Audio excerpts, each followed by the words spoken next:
Some stories don't start with revenge. They start with pain you never talk about. On this channel, I tell real emotional stories about betrayal, heartbreak, and the moment everything changes. Because sometimes the people who broke you are the same ones who watch you rise. If you believe in second chances, silent comebacks, and justice that hits different, subscribe to Life Revenge. The opening moment of the story revolves around a single word, Papa Bear, and the emotional weight it carries. This is not just a nickname. It represents a lost bond, a broken relationship, and years of unresolved guilt. When the daughter suddenly uses it again after 15 years, it creates immediate shock and tension. The narrator's physical reaction, his hand freezing midair, signals that something deeply personal and painful has just been triggered. This reaction tells the audience that the word is tied to a significant memory, one that has likely shaped the relationship between father and daughter in a profound way. What makes this hook effective is that it does not explain everything right away. Instead, it raises questions. Why did she stop using the name? What happened 15 years ago? Why does hearing it again feel so intense? These unanswered questions pull the audience in and create curiosity. The audience senses that there is a hidden story behind this simple moment, and they want to uncover it. The line about the last time he heard the name being connected to tears adds another layer of emotional depth. It hints that the past event was not just sad, but possibly traumatic or life-changing. By stating that he was the reason behind her crying, the narrator immediately positions himself as someone who made a serious mistake. This introduces guilt and accountability early in the story, making the character more human and relatable. Viewers are drawn to flawed characters, especially those who are aware of their failures. Another important aspect of this hook is contrast. The daughter uses the nickname casually, almost without thinking, while the father experiences it as a powerful emotional shock. This contrast shows how differently both characters have processed the past. For her, it may have slipped out unconsciously, suggesting buried feelings. For him, it is a direct reminder of a moment he has never been able to forget. This difference creates tension and sets up the emotional conflict that will unfold later. The final lines of the hook, where the narrator admits he was not ready for what she said next, serve as a forward-looking trigger. It promises that the conversation will lead to something even more impactful. This keeps the audience engaged because they expect a reveal, confrontation, or emotional turning point. It builds anticipation without giving away the outcome. Overall, the key point of the hook is to establish emotional stakes immediately while creating curiosity gaps. It introduces the central relationship, hints at a painful past, and signals that the story will explore regret, distance, and possibly redemption. By focusing on a small but meaningful detail, it draws the audience into a much larger narrative about loss and second chances. The second part of the story builds the foundation by introducing who the narrator is and what his life looks like. But more importantly, it establishes the emotional contrast between the past and the present. The narrator presents himself as a middle-aged, divorced man whose identity has been reduced to quiet routines and distance. This immediately creates a sense of loneliness and incompleteness. However, the real focus is not just on his current life, but on what he once had: his relationship with his daughter. By describing Lily as successful, polished, and distant, the narrator highlights how much she has grown without him. Referring to her as Dr. Lillian Hayes in the outside world, while still seeing her as Lily, his little girl, creates a powerful emotional contrast. It shows that time has moved forward for her, but emotionally, he is still stuck in the past. This gap between who she is now and who she used to be in his life emphasizes the distance between them. The backstory also introduces a softer, warmer version of the narrator.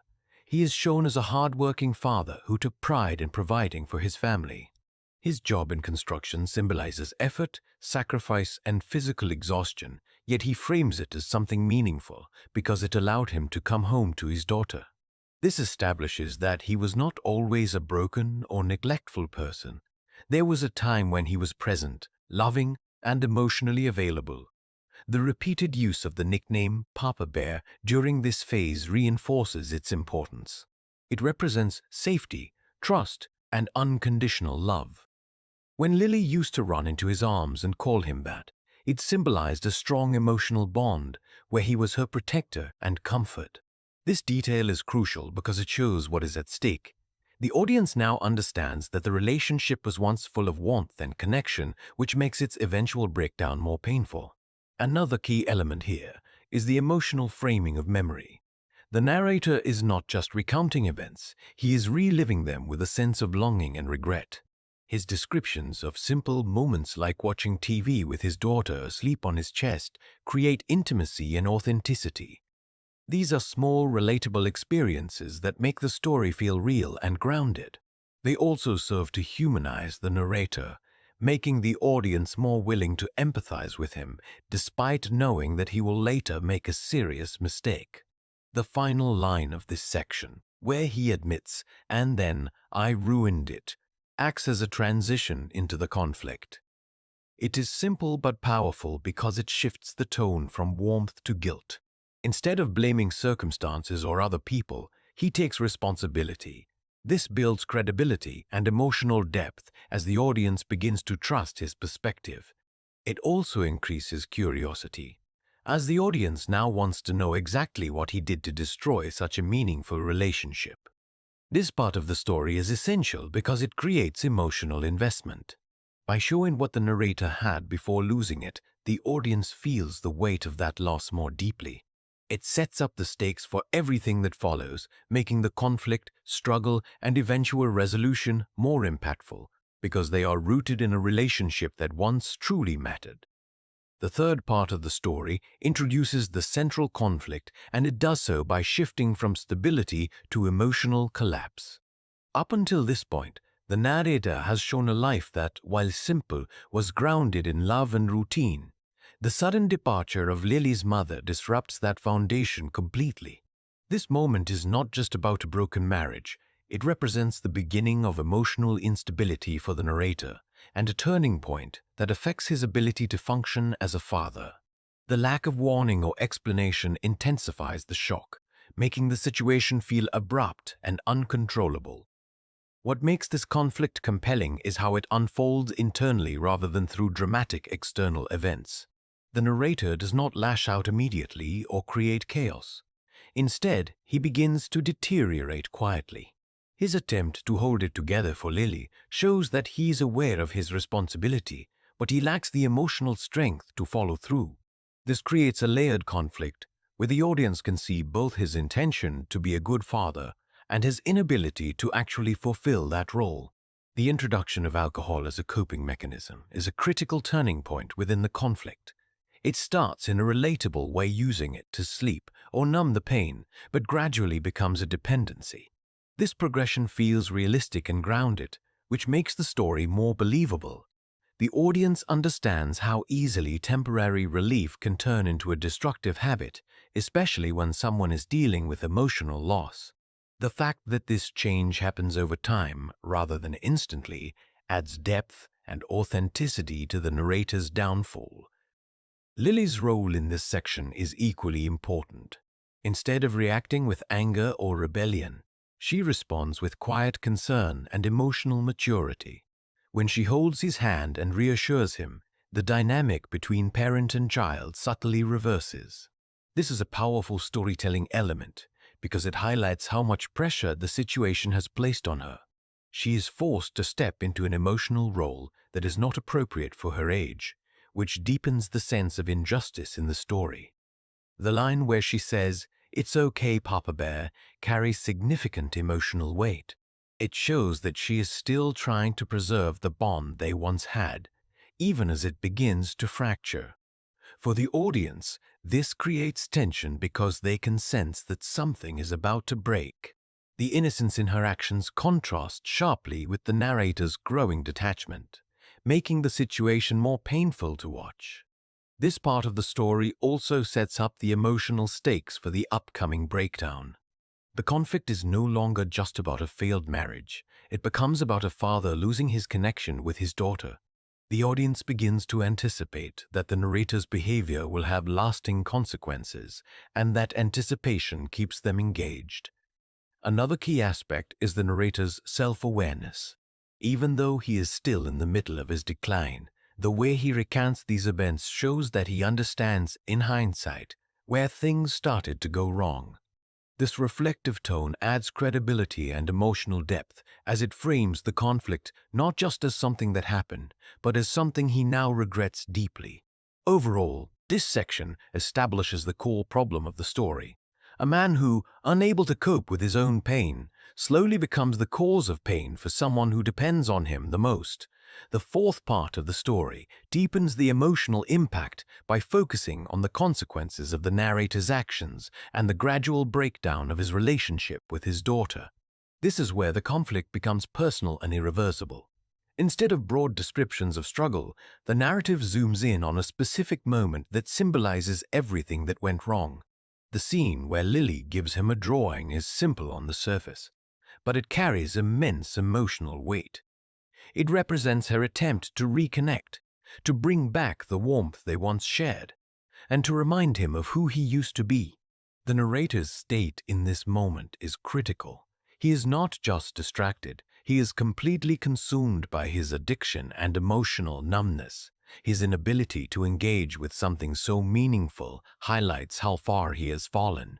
The fact that he cannot even remember exactly what he said reinforces the idea that he was not fully present, which makes the moment feel even more tragic. For Lily, however, this was not a small interaction. It was a vulnerable gesture, an offering of love and hope. Her reaction is quiet, which makes it more powerful. She does not argue or express anger. Instead, her smile fades and she withdraws. This subtle shift marks the emotional breaking point in their relationship. The absence of drama emphasizes the realism of the situation. In many real-life relationships, especially between children and parents, the most damaging moments are not loud or explosive. They are silent, overlooked, and deeply felt. The detail of her crying later that night adds another layer of pain. She tries to keep it quiet, which suggests she does not want to burden him or make things worse. This shows a level of emotional restraint that no child should have to carry. At the same time, the narrator hears her and chooses not to act. This is the moment where his failure becomes undeniable. It is not just about what he did, it is about what he did not do. His inaction becomes the defining factor in their emotional separation. The significance of this moment lies in its permanence. The narrator identifies it as the exact point when Lily stopped calling him Papa Bear. This ties the emotional thread of the story back to the opening hook, giving that nickname a clear and painful origin. It transforms the word from a symbol of love into a reminder of loss. For the audience, this creates a strong emotional connection because they now understand what was truly lost in that single interaction. As the story moves forward, the long-term effects of this moment become evident. Lily's behavior changes. She becomes distant, polite, and emotionally closed off. This shift reflects a coping mechanism. Instead of confronting the pain, she adapts by creating distance. The narrator, on the other hand, continues to deteriorate, which widens the gap between them. Her eventual departure at 18 is not portrayed as a dramatic escape, but as a quiet final decision. This reinforces the idea that the relationship had already been broken long before she left. The lack of conflict at that moment makes it even more impactful, as it shows acceptance rather than anger. The silence that follows becomes a consequence the narrator has to live with, turning his past actions into a lasting emotional burden. The fifth part of the story marks a critical shift from passive regret to the possibility of change. Up until this point, the narrator has been living in a state of acceptance of loss, silence, and the belief that he deserves the distance between himself and his daughter. This section disrupts that emotional stagnation through a single, unexpected event, the phone call.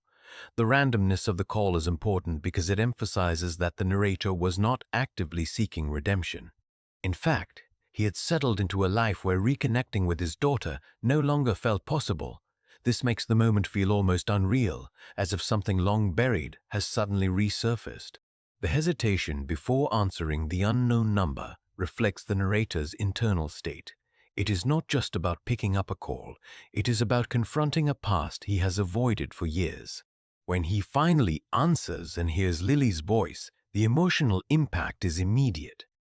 His inability to speak shows how deeply affected he is, and it highlights the weight of the silence that has existed between them. This is not a casual reconnection. It is the reopening of a relationship that was left unresolved. Lily's tone is equally significant. She is not overly emotional or expressive. Her words are simple and controlled, which suggests that she has built emotional barriers over time. The distance in her voice reflects years of separation and unspoken feelings. Yet, despite that distance, she reaches out.